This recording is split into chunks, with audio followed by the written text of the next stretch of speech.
Ladies and gentlemen, here we go. We have a name, we have details, we have a release date, and now Super Smash Bros. Ultimate will be all any of us can talk about for the next 6 months and who knows how long beyond that. This crossover big enough to dwarf even Infinity War is bringing everyone back and then some. Can't say I saw that coming. And there's bound to be a handful more newcomers left as well.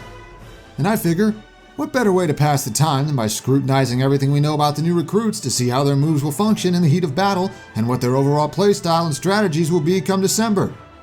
And of course, we gotta start with someone in particular. There may have been a lot of news out of E3, but the biggest news? What? Come on, it was obligatory. After all these years, all the heartbreak, all the back and forth arguments amidst the fan base, Ridley is finally joining the fight. Hard to believe he's finally here, but it looks like Sakurai and his team finally found a way to work around his size and create a character concept they felt satisfied with.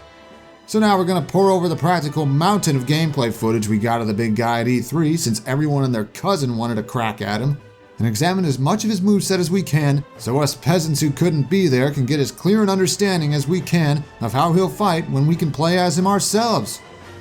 Real quick caveat. I won't be going over the exact numbers on damage percentages, frame data, knockback values, etc., because minutiae like that are all subject to change between the E3 build and what we'll see upon release. I'll be focusing more on the general gist of each attack, the animations, apparent hitboxes, and what purpose each move will serve. Got all that taken into account? Okay, let's go. Starting off, let's begin with the basics. Ridley's as big a presence as, well, you'd expect.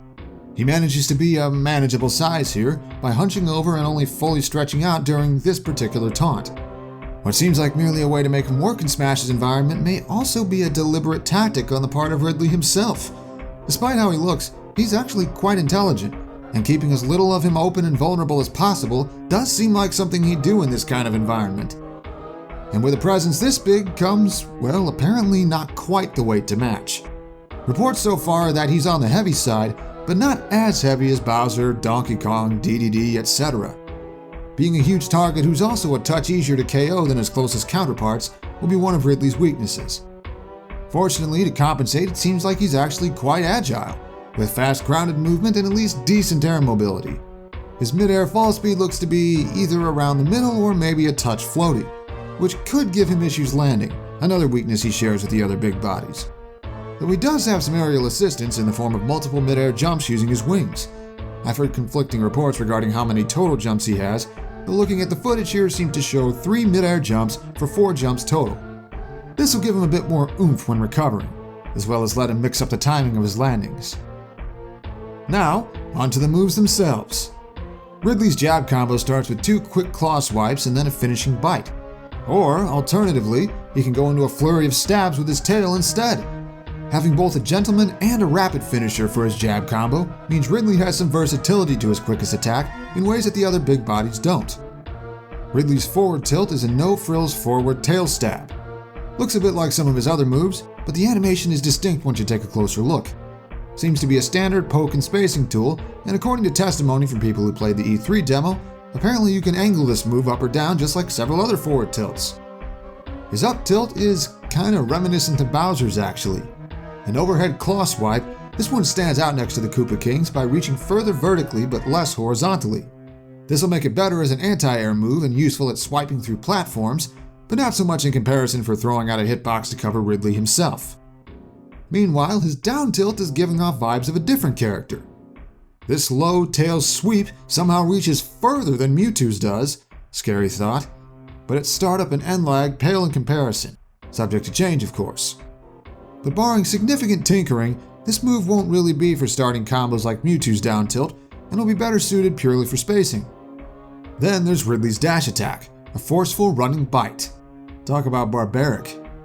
This one shows promise, but I think how good it'll be is gonna come down to minutiae we have no way of knowing yet. How big its hitbox is, and how much of it reaches past Ridley's hurtbox, will determine its usefulness in the long run. On to smash attacks, where Ridley really starts to let loose. His forward smash is a point-blank burst of fire perfectly suited for sending weakened opponents to Kingdom Come. It's got power to spare and better range than it initially seems, but its windup combined with Ridley being a, big target, means it'll probably be situational. Use it at the right time though, and look out.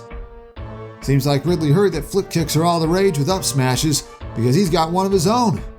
Appears to be quite fast and with impressive vertical reach, meaning it'll be perfect for countering hasty aerial approaches and harassing opponents trying to land on platforms.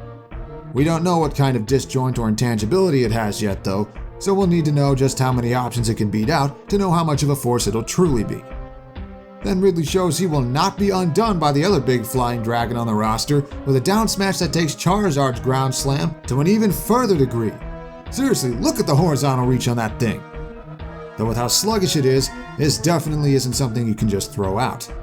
Might I recommend using it if you predict your opponent's gonna roll around you? Ridley's right at home in the air, what with that whole flying space dragon thing. And so his air game will be a key part of his arsenal.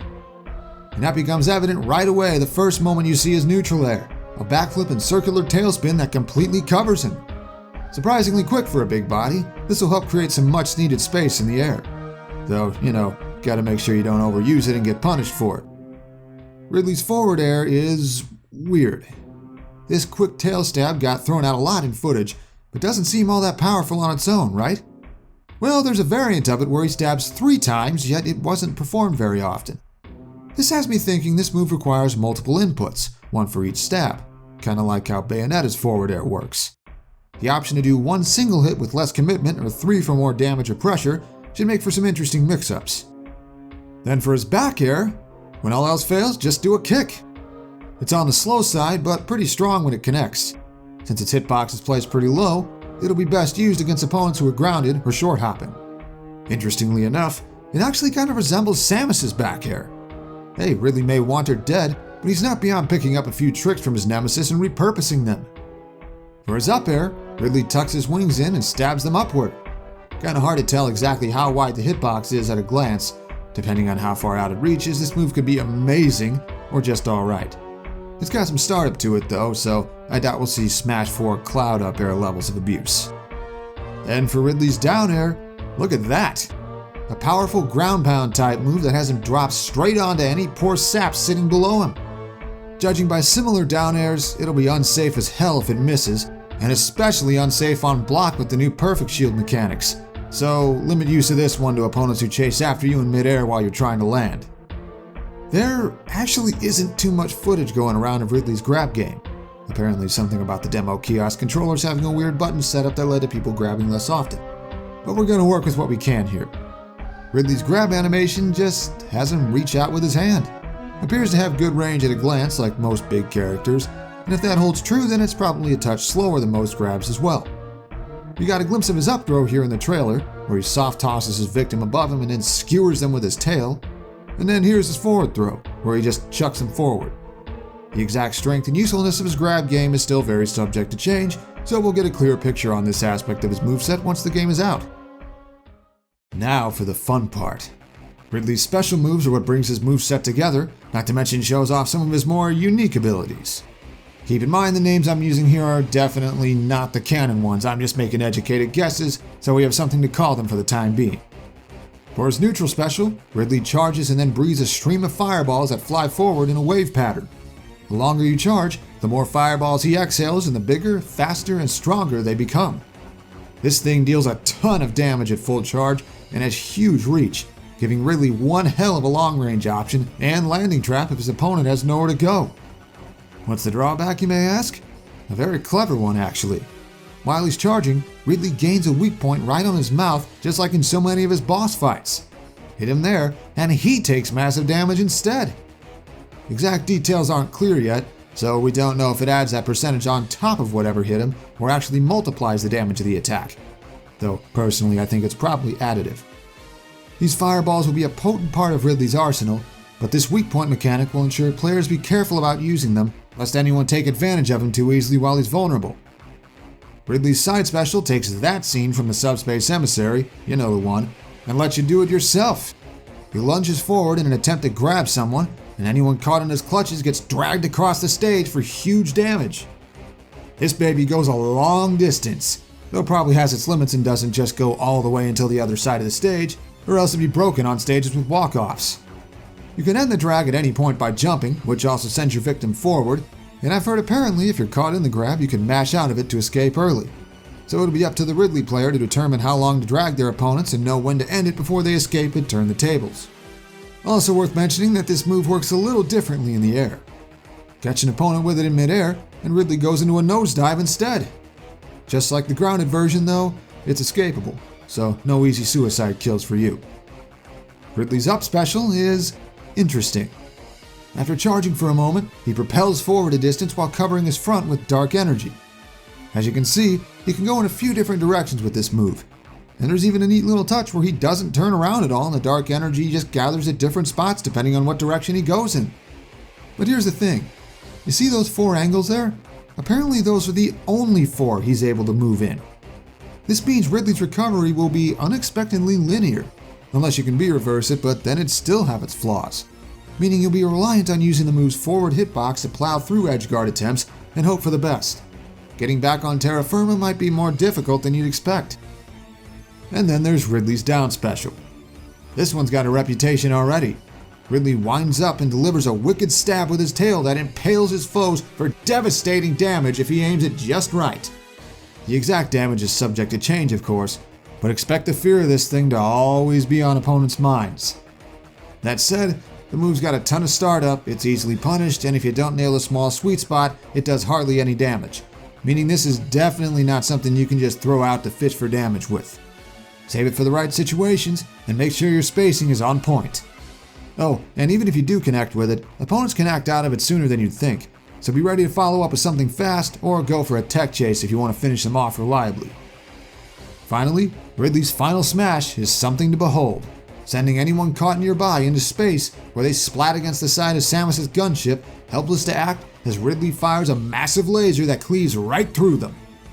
It's a quick cinematic finisher that works with this new direction toward faster final smashes that kick ass, take names, and then get back to the action. Oh, and check out the background afterward. It seems that if you're fighting on an outdoor stage, Samus's ship will fly by in the distance as it crash lands. Gotta love little details like that. Overall, Ridley's packing a very unique set of skills that are bound to help him stand out in Ultimate's roster. What we've seen so far seems to lean toward a mix of baiting and punishing with some amounts of passive and not so passive pressure. Ridley players will want to be careful and neutral to not leave his huge frame open to attack too often, then go wild once he has the advantage, all while holding secret weapons in his side and down specials to gain the upper hand the moment their opponents let their guard down. Wicked, brutal, and a little sadistic, Ridley definitely feels like Ridley. Hats off to Sakurai and the Smash Ultimate devs for really doing him justice. So, how'd I do? If you're interested, I have a lot of other Smash videos as well. Maybe you saw my 2-part roster prediction a while back. Not that they've both been invalidated by what happened at E3. I'm planning on doing a moveset analysis like this for the Inklings next, as well as any further newcomers going forward, other than Echo Fighters since they're just clones with few changes from their base characters. I'm also working on a couple other things at the same time. That's right, Challenger Approaching is going to be coming back soon. Hopefully. In the meantime, check out the 14 character concepts that are already done, though some may be a bit outdated. Special thanks this time goes to Max Ketchum for letting me use his findings from the E3 demo to fill in a few things that I couldn't have known since I wasn't able to play it myself.